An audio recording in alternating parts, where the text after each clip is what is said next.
Viveka, tell us how you became informed about the circus capital in the world, which is that being in Sarasota, and then how did you find out about this community? Well, I'm very interested in history and the roots of any community.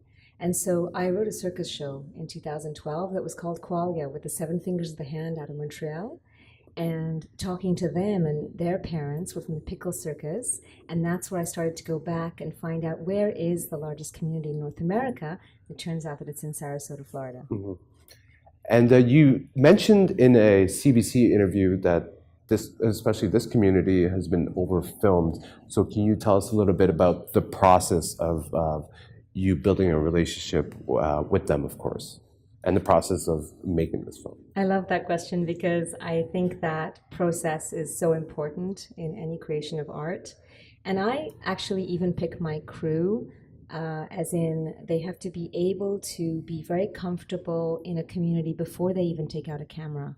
And so we spent a good 1.5 to 2 years getting to know the community, and we were filming, but I can tell you that in the film, the majority of the footage is from the last period of our filming, because I think that part of getting to know them and winning their trust is very important. The community is a community of performers, so if you get into any kind of footage, you're going to have hundreds of hours from all over the world. They have been filmed a lot in their acts and in their performance, but then also it's a fascinating community. And so there are other filmmakers, of course, who've made films on circus. I think here at Hot Docs, there's a circus film last year, maybe one before. And so it is a community that is fascinating to many people. But I was looking to build a relationship in the community that was not just based on their performance time, of course, but who they are outside of the spotlight. When we first met Viveka, obviously, you know, we're very cautious of what they want to portray about the circus world. And I think from the get-go, I saw her compassion and concern and authenticity of true feelings about our community. And so I kind of knew, and I saw some of her previous works, and that was it for me. She did a wonderful. She did wonderfully portraying our circus industry in the true art form that it is. And how do you feel about this film after watching it? How do you feel about this film? Well, I think Viveka did an outstanding job. I think the sense of community truly came through. It shows the compassion, it shows the passion, and it shows the dedication, and that truly the circus people care for each other. So you talking about the footage, can you talk a little bit about the actual retrieval of some of the archives and your passion towards retrieving some of these archives? Yeah, I'm very passionate about archives. I think that history has to not just be a commodity that's for sale on all kinds of databases. And so I was very lucky in that the community had suitcases full of their own images somewhere in their home.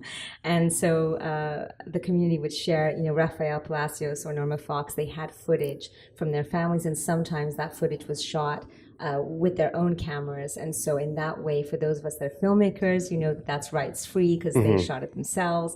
And it's wonderful footage, like Raphael at the age of 2 swinging, you know, on the trapeze. I love that. So that way, my production house and Tortuga Films is used to working with me as a history type filmmaker in that the release of archives and all the rights that go around it were taken care of, and of course as we need to, for errors and omissions in television.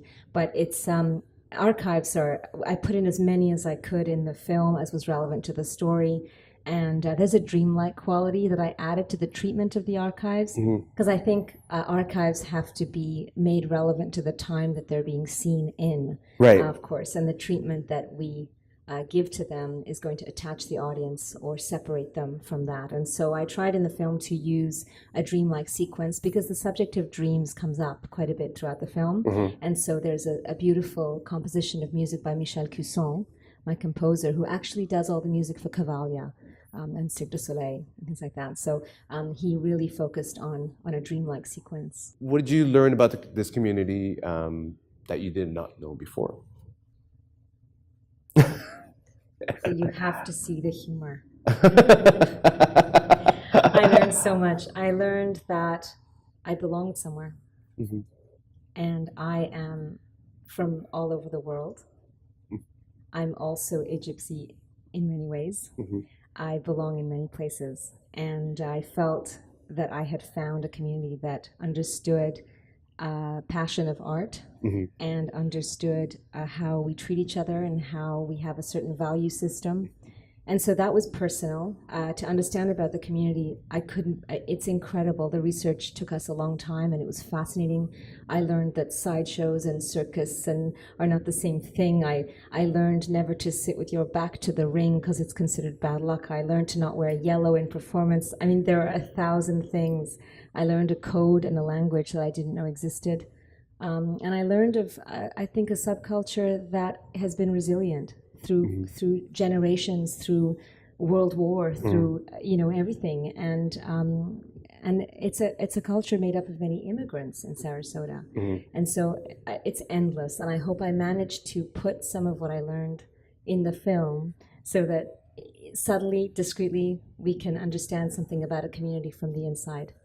How does it feel to see yourself teaching the younger generation and being involved in a circus? I think it was wonderful to show that aspect of our industry, because it's about paying forward and to carry on this tradition and to pass it on to the younger generations. I think it's wonderful that it was in there, because you can't take it with you. So and the circus art is usually something you don't learn at school. It's something that's handed down from one generation to the next. So to be able to show that we're passing it on to the next generation, I think it's awesome. How does it feel to be here at Hot Docs? I think it's great being here in Toronto. It's great being for the festival, Hot Docs. We did a Q&A already, and with very good questions. And it's great to answer the questions and explain about our industry. In 1984, when I first came to the United States of America, there were about 3 circus schools. And today there are hundreds, literally hundreds of circus schools. So the circus art is thriving. There's it's incredible energy, and again, teaching the young students and even the older ones that want to perfect something. It's amazing. We were concerned about the circus industry as a whole, but there's nothing to be worried about. The circus will be around forever. Tell us how it feels to be part of Hot Docs this year. It's unbelievable. It's even emotional. I love Hot Dogs. We've been coming for 10 years, and it's emotional. Hot Docs is my favorite festival. And so to have our film taken, when Lynn Fernie called me, I was in tears. I had my 5-year-old asking why Mommy was crying. It was amazing. And so it's amazing to be here. The quality of the festival is outstanding. The volunteers are outstanding. And so we feel so welcome here. And for us to have After Circus at this festival, it shows a respect and for that community and for their story, and that's really the most important for me. It gives such an incredible window to cinephiles who understand the details of film. Right. And so I'm lucky to have that. If I may say, it's the same for my broadcaster, which was the CBC documentary channel, and from the beginning, it was just a question of saying, just tell us the truth. You don't have to do anything but tell us the actual story that's in front of you, and that's enough. And I think sometimes we are pushed as filmmakers to have more reality TV or more, and CBC just let me tell the truth. Right. And I was lucky that way. Well, thank you very much for your time. Thank you. And congratulations and good luck with this.